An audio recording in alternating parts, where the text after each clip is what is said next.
pessoas que cometem crimes graves, assim como Jairo, sejam consideradas erroneamente por leigos em psicopatologia como loucos, visto que é difícil se conceber que alguém que não é um doente mental poderia cometer crimes tão graves.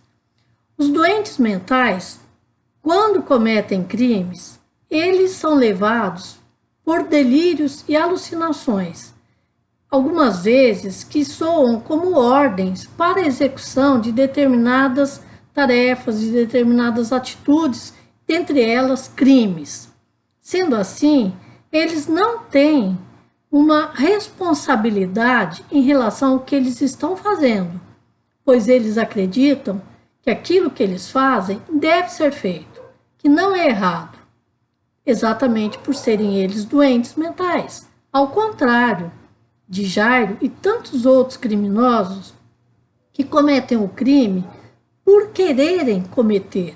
Eles sabem o que estão fazendo, eles não apresentam delírios e alucinações, eles têm plena consciência do que fazem.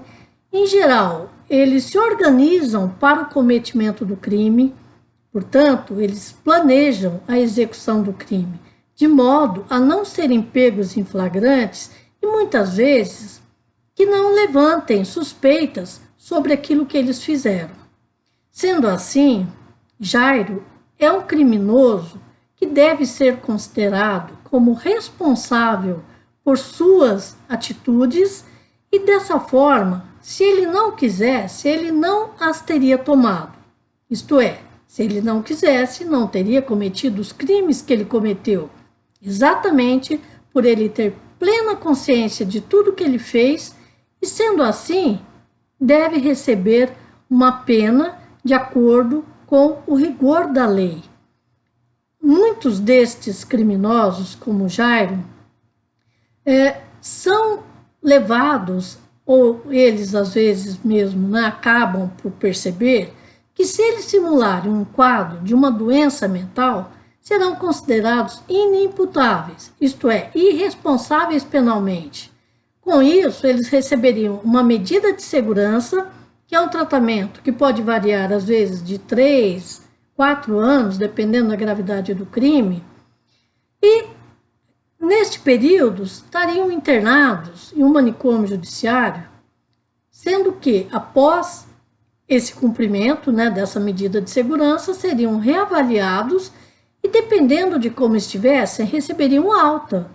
Então, ele teria uma liberdade como um doente mental, que, na verdade, recebe alta, por isso que ele sai em liberdade.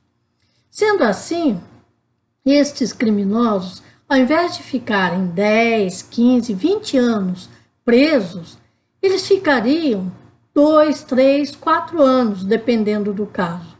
Muito menos tempo do que se fossem considerados como criminosos comuns, que na verdade é o caso deles.